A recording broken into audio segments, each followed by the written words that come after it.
Terry, What's up? Terry and Trey back again. Take notes.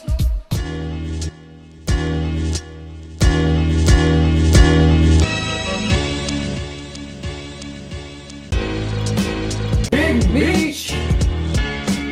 We're here. I'm at Allen. It's different this time. What's up, guys? We may take 8-month breaks when I go anywhere. Knicks are contenders now. You love to see it. What's up, Mom? How's your summer? My summer has been extremely busy outside of the Knicks, like good busy, like good fun stuff. Olympics were going on. We had the DNC going on. My mom was here for a while. So great summer. And to top it off, at the end of the summer, we have all of this really exciting Knicks news going on. Things happening that I was like shocked about, Mikhail. And then more things happening that I was even more flabbergasted about, and you'll get the reference with that. So yeah, pretty shocking towards the end of the summer, and Yeah. I'm ready for it. I'm here. We here. We're back. You broke it down. We're gonna talk in this video about some main things with the Knicks coming out of the summer, coming into the season they're trying to contend for a championship. We're going to talk about the summer, the big trades that happened, some of the new young players on the team as well. New acquisitions. How the team is going to fit together, right, in terms of how these guys are going to grow and develop. And lastly, just some expectations for us as fans this season. So lock in. We're back.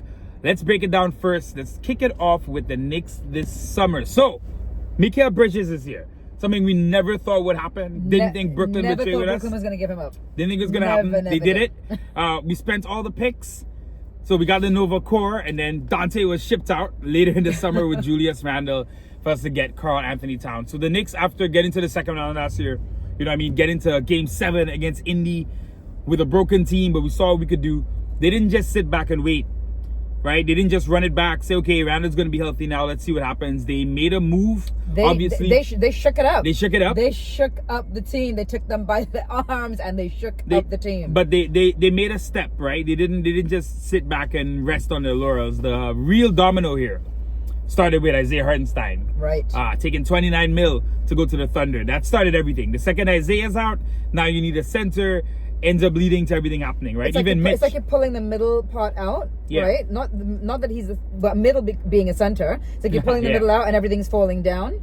Not that it's really falling down, but you need another piece to put in there for it to stand up. He was the domino. He was the domino that started everything. So we get Mikal Bridges, which is exciting as hell. Now we got Cat. The starting lineup looks different. OG's healthy. So looking at our acquisitions this summer, specifically the big ones, right? Mm-hmm. The big trade, getting Bridges over here, right? Getting Cat at the end for Randall. What are your thoughts on all of that? But also, in addition, Randall leaving, Deville leaving. I think that the front office has done an incredible job with making really smart decisions that are really healthy and an opportune time for the team. Because Jalen, who has obviously, outside of being captain, he's our leader, like in every sense, I think, of the word. And it's his team, right? It's clearly his team. Even when he came over with Randall kind of opened the door for him and let him come through. So and Jalen got in and slammed it back. I'm just kidding. They are putting the right pieces around him, and I think this is something where the Knicks faltered in the past, where we had people like Carmelo around Amari, I think it was, or Patrick Ewing. Yeah, you could argue. So we had these people that were stars, and it was their team, and we didn't put the right pieces around them. So I think for the first time in a long time, since Clyde, maybe Clyde, we actually put the right pieces around that core person and given him the team that he needs to succeed. You summed it up perfectly, right? I love the point with Melo and Pat. You go back to the 90s, love Houston, love Spruill, love Starks. Patrick Ewing never really got a second player on the level of, Shaq and Penny, right? Kobe and Shaq later on, obviously, but even looking at the Bulls, Jordan and Pippen. He didn't have his Pippen, so to speak. We had guys moonlighting as a Pippen. You could argue now that Cat can be Jalen's Pippen. With Randall, and I love Julius Randle, what he did for this franchise cannot be understated. He's gonna be, and he will be a Knick for life. He's a Knick for life. He's a Knick legend. I think we're always gonna have so much respect for him.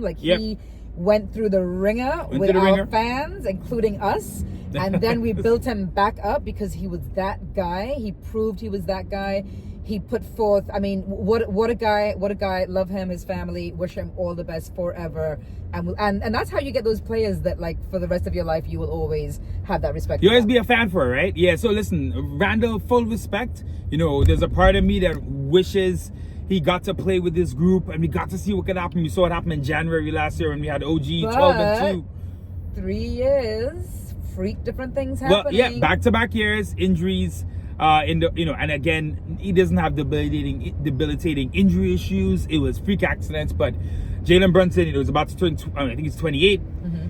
You lose 2 potential years. You maybe could have gotten to the Eastern Finals if he was healthy the whole time. So I respect Randall DiVincenzo. 1 season here, breaks the 3-point record, fits in perfectly. That one hurt. I still think it hurts. I still think we watch Devo and it's like bang, the double bang. I know that was the man, but.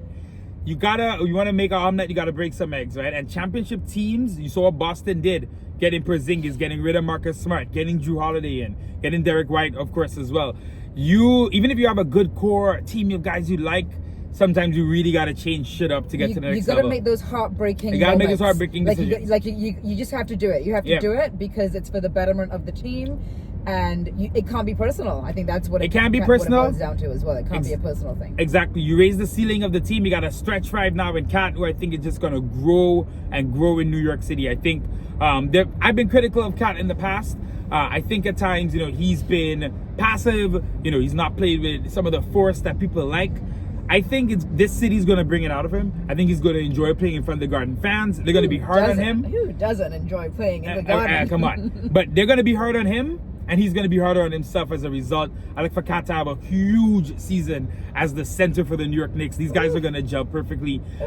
You're watching the Jalen Cat potential pick and roll and what that could be. Yep. Watching how they could play off each other. Randall was a ball dominant guy. He needed the ball. He had to have the ball in his hands. He was a good passer. He would average more assists than Cat. I won't say he's a better passer, but he can find his guys for threes. But Randall needed the ball. He needed to dominate the ball. He needed to do ISO moves, get in the post, make things happen. Whereas Cat makes quick decisions, right? Cat can spot up for 3, take it. He can drive to the rim, take it. He's doing quick things, and I think with how Jalen plays, it fits seamlessly. OG, I think OG is gonna have the best season of his career. If you've been watching OG in preseason, big words. OG's out here getting buckets. Like I'm noticing, right? Where everyone's focused on Jalen and Cat. So OG's getting the ball as like the 3rd or 4th option. Right. When OG's getting the ball, he's not passing it back. He's making moves. He's making moves. He's making money moves. He's highest paid Oh, Nick yes. He ever. also is the highest paid So guy. Yeah, he's making money moves. moves. I wasn't even saying like that. I was more so thinking of the song. He just shit off the top. Let's go. Yeah, exactly. But you see him. He's hitting threes. He looks a lot healthier than he did, obviously, to end last year. Yeah. But I like seeing him in the mid-range, getting to the basket, making things happen. I see OG being really aggressive. I think he's going to have the best season of his career. Okay. And Mikhail is one. I think Mikhail, you could see trying to fit in, trying to find the right place to fit in. In Brooklyn, he was the main guy. Right. Had to score 20 a game. He won't have to do that here. But again, he can score. So that's the good thing. I think as these guys get comfortable, as we play, you stagger the lineups and have Mikhail playing with the bench unit. Where he can be the main guy with the ball now. I just see the Knicks being a really elite team. Top 5 in the NBA. Let's go into that. So so you see the Knicks being a top 5 seed in the NBA, overall NBA or Eastern Conference, Western Conference. We gotta be top 3. Okay. I think the Milwaukee Bucks. I've been saying this. I think Milwaukee Bucks gonna have a bounce back year. But if we're not top 3, something's wrong. So I will say this. For so many years, Knicks fans, loyal Knicks fans, we've dealt with all the criticism, we've dealt with all the jokes, all the BS that's happened through all of these years. And I think we've been waiting to have a team like this that we can solidly say they can be in the top 3, that we can solidly say this team is going to win games, that we can solidly say the team's going to the playoffs, and that we can solidly watch games day in and day out and feel really confident and feel really happy to watch these games because we're going to watch a winning team. Can enjoy basketball. You used to say to me when we would go to the games early in the earlier years, that, you know, oh, it must be so much fun to go and watch, like, you know, if you were a Golden State Warrior fan, or if you were I did. a Boston Celtics fan, or well, maybe not so much the Lakers, but, well, as of recent. But if you were a fan of one of those really good teams, you'd be like, wow, it must be so much fun to go to a game knowing that you have a really good team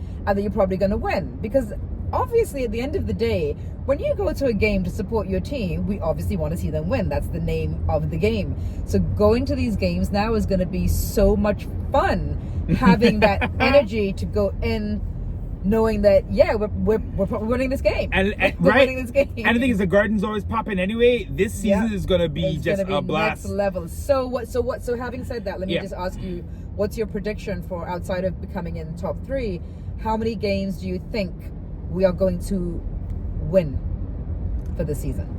I'm going out there, guys. We're winning 60. Ooh.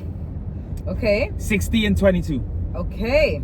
That's our record. 60 and 22, 1 seed.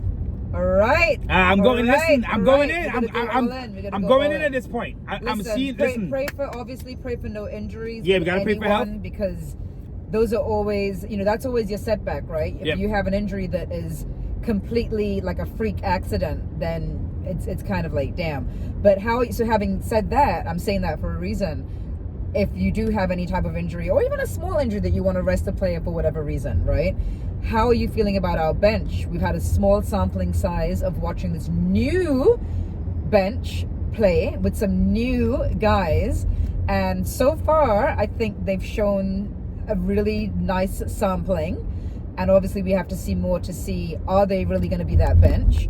How are you feeling about our second tier? I don't know what them second tier guys, but how are you feeling about, I'm loving how you feeling about our second unit? I'm loving it. Obviously, you know, in the trade, in the multiple trades, free agency, our bench got weakened, right? That's a fact, right? Our bench, you know, last year, I always bring this up.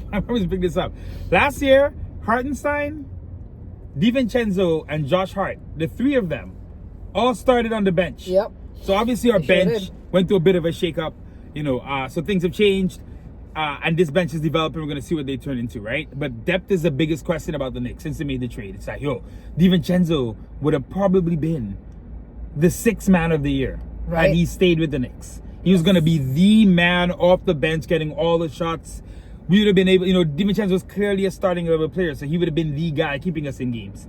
He traded, so we got a couple guys we're not sure about. Obviously, Deuce, we know who Deuce is. Deuce is going to take that next step up. I think Deuce is going to have an excellent season, so I'm not worried about Deuce. But we bring in Campaign, who I really liked. He developed a lot in Phoenix. Was on Philly last year, didn't play that much. But I think that just had more to do with the roster construction, and he's a good player. You can see him. He's at the Garden. He's one of these confidence guys as well. That I will tell you, he needs the Garden. The Garden is where he needs to be. He's going to play so much better because he's at the Garden every night. He's going to get the crowd into it. The crowd is going to love and respond to his energy on the court. His clapping up players, getting up in faces, being cantankerous. I love it. So he's going to fit the Garden like a glove. Let's talk about some of our younger players. I don't know how we keep doing this, right? The Knicks get into a draft, and, you know, there's all the talk about the picks we traded for Mikhail. You know, and the Knicks don't have any picks anymore. Right. And by the way, didn't we do a really good job with our picks? To me, in the end, I know people feel like, to be fair, 5 picks for Mikhail sounds like a lot. But, yeah, we do a good job with our picks. Yeah. That's exactly what you're saying. We're getting the last pick of the draft, Ariel Huckpurdy. Okay. Look at him. He's black. He's number 55. He's German. He's Isaiah Hartenstein again, all right? He's making things happen. You watch him. He's giving putback dunks. He's getting rebounds out there. He's active. He's everywhere. And he's kind of already looking to me a little bit better than Sims. We'll talk about that later. Precious was excellent so far in preseason. Some people were doubting Precious. I never got it. He was forced to play last year as a center sometimes as a four-man. And he came through. He came through. He played crazy minutes. He also, I've seen him have glimpses of really great moments. Yep. And I think he's only going to get better, like you said. I also think all of the guys on the team seem to be at the right age for when they could hit their peak. And I know you've said that they hit their peak later now because a little bit later, yeah. These guys are, you know, in incredible condition. They also do great conditioning stuff. So the age of the average NBA player can can expand for sure. I mean, look at LeBron, and obviously he's the best example. But there's definitely going to be other guys that well into their mid-30s will be really good. But I think that this little age here, this late 20s age, is that age where you kind of prove yourself to be like, yeah, I'm that guy.